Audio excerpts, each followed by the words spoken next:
এখান থেকে সপ্তাহে আমরা 2 দিন সার্ভিস দিচ্ছি, মঙ্গলবার এবং শনিবার।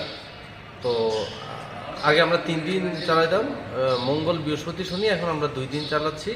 যেহেতু বাংলাদেশে এখন ভিসা অনেকটা কম দিচ্ছে, সেজন্য ভিসা স্বল্পতার জন্য আমরা যাত্রী কিছুটা কম।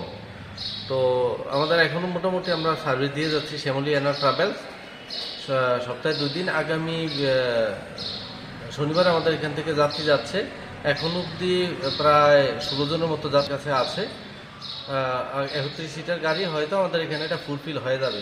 কিছুদিনের জন্য আমাদের যাত্রী কিছুটা কম হয়েছিল, যা এখন আমরা আবার পুরোপুরিভাবে সেইভাবে যাত্রী সার্ভিস দিয়ে যাচ্ছি। এই যে বাংলাদেশ এবং ভারতের মধ্যে যে একটা সমস্যা এখন তৈরি বা চলছে, সেটার প্রভাব কি পড়ছে কিছু? সেটার প্রভাব তো কিছুটা ছিল, এখন আবার সেই নর্মাল হয়ে যাচ্ছে। কারণ মানুষের বিভিন্ন যারা নিত্য প্রয়োজনীয় দরকার, যারা ইমার্জেন্সি দরকার লাগে, সেক্ষেত্রে বাংলাদেশের মানুষ যাচ্ছে এবং বাংলাদেশ থেকেও এখানে আসছে।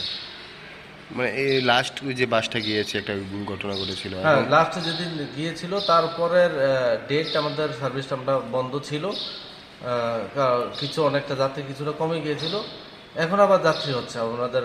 আগামী শনিবার আমাদের যে বাসটা যাবে, সেটাই আমাদের আশা রাখছি ফুলফিল হয়ে যাবে, আমরা ফুলফিল যাত্রী পাঠাতে পারবো।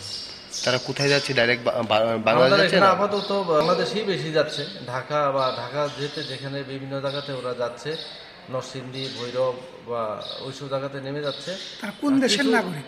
এরা ইন্ডিয়ান আছে, বাংলাদেশের আছে, উভয় দেশের নাগরিকই আছে। তো বাংলাদেশ থেকে ইন্ডিয়ান যাত্রীরা একটু বেশি যাচ্ছে এখন।